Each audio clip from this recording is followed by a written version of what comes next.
Hello again, guys. I'm back finally. Sorry for this long delay.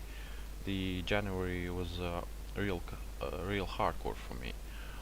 So let's just hope that it will be easier starting from today, and I will find more free time to continue this tutorial more frequently. So okay, let's try to remember what we have finished in the previous part.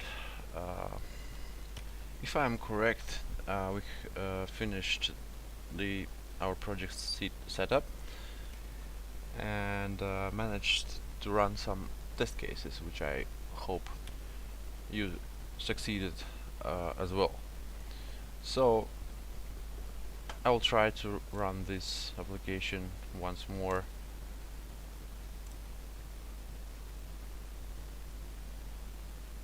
So remember, first compile,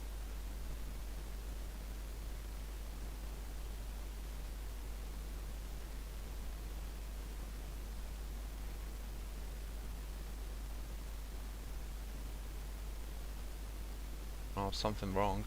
Okay, I'll stop this. I think I know what's the reason. I forgot to remove these configuration files, which is required to projects that I'm working. So I'll just move out this folder. Okay, let's try again.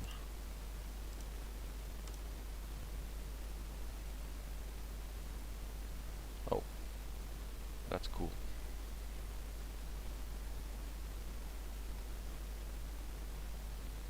And start our application server.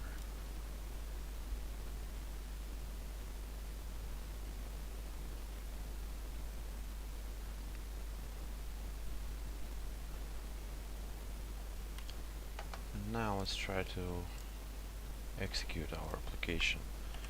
And this was correct, I think. Yeah, and it still works.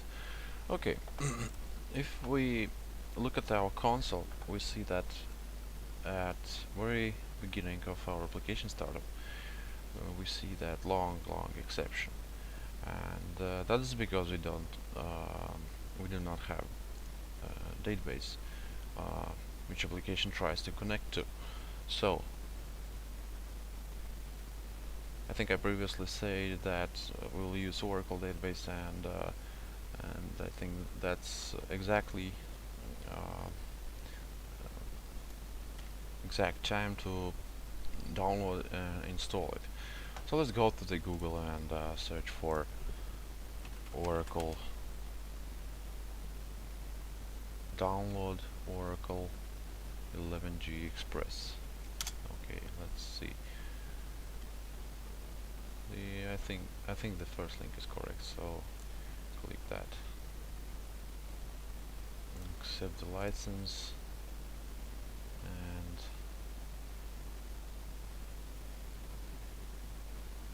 for Windows. Okay, this first link.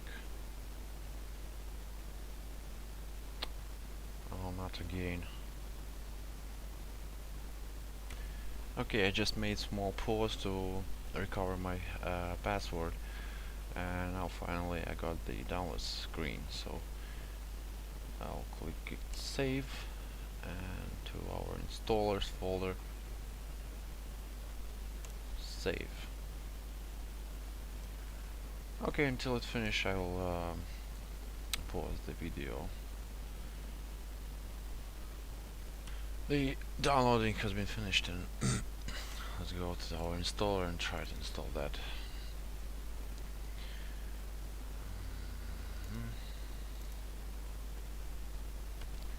And here it is. Let's look what's inside. Just a setup.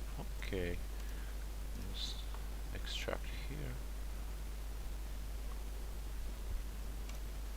Let's go there and click setup.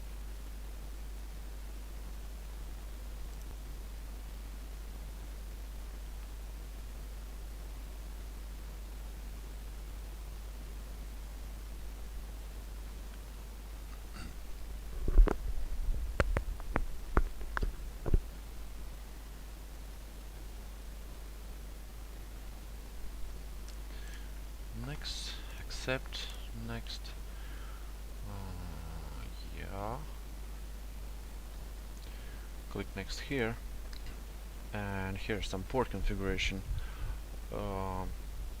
Make sure that these default values set by installer will not conflict with some ports configured you already configured. So the first port is the Oracle service port, and the HTTP port, I guess, is required for Application Express product from Oracle, which check if it will not conflict with your application port we already created. So I think I have all these correct. I'll click next and enter and confirm password for database. Okay, I'll type in password. Very easy and easy to remember.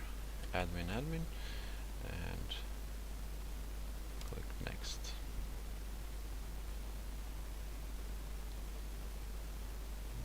I think all is configured correctly.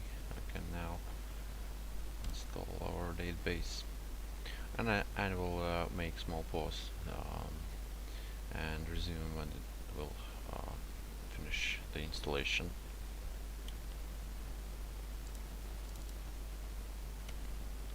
So final installation is completed, and if you experience some errors in installation process, try just ignore it. I think that will not create any problems for us, but who knows. I had some and I just clicked OK and ignored it. So okay, click finish, and let's just check if yeah, we have some new shortcuts here. I'll delete it, and I want just check if Oracle process is started successfully.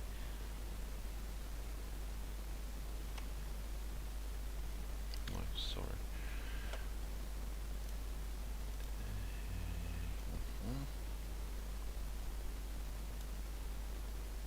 And yeah, Oracle Service Express Edition started. So now we can try use our database for our application.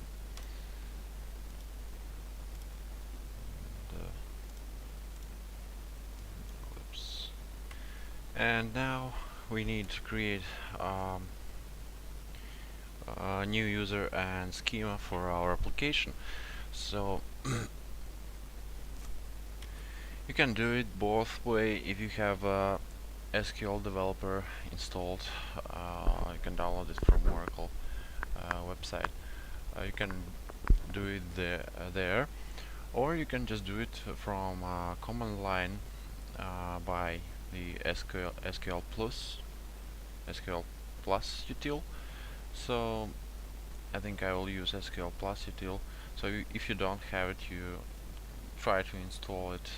Search in Google for SQL Plus, and to run it you need to open the command line and just type in SQL Plus, and here's our SQL Plus util. The user is system by default with all privileges, and the password we just typed in the installation procedure.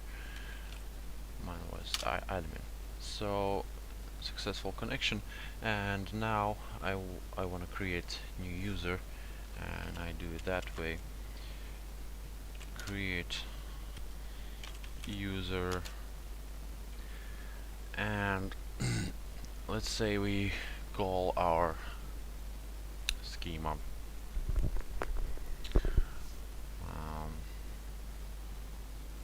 Java EE app DB. Okay, and then we type in identified by, and that will be our password, if I'm correct. Sorry, here I'll just typo mistake. And our password will be just password, the most popular password by any statistics.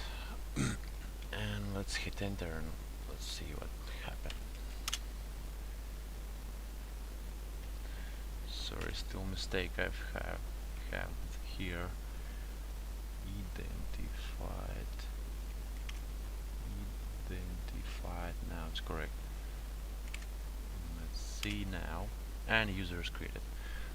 That's cool. Now we want to grant privileges and roles to our user, so that we can connect to our schema with these credentials. So we type in grant connect comma resource and type in our schema name GAPP DB. Hit enter, grant succeeded. And let's say we now want to try and test our new schema. We want to connect to GAPP DB slash our password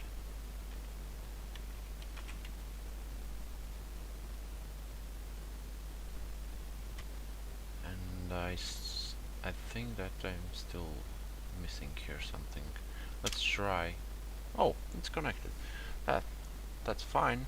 So our schema works and our user is created and access granted. So remember these credentials. Let's say I'll copy it and we can close now SQL Plus. And now we want to configure our application to connect that schema. So let's go to source main web app webinf data source config, and here where we have our user and password properties. For user, you type in the GAPPDB, and for password, just type in value password. Let's save it, stop our Tomcat server, recompile our application,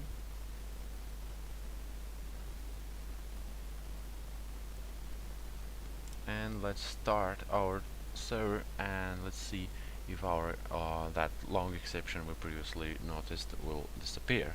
If it disappears, that means that our Oracle database were found and connection were established by our application Oracle drivers. So play, and you see no more exceptions. That means that connection were successful, and now we can continue with our user interface, but that will be in the next video, which I will post today. This one was quite short, so okay, fine. See you in the next video.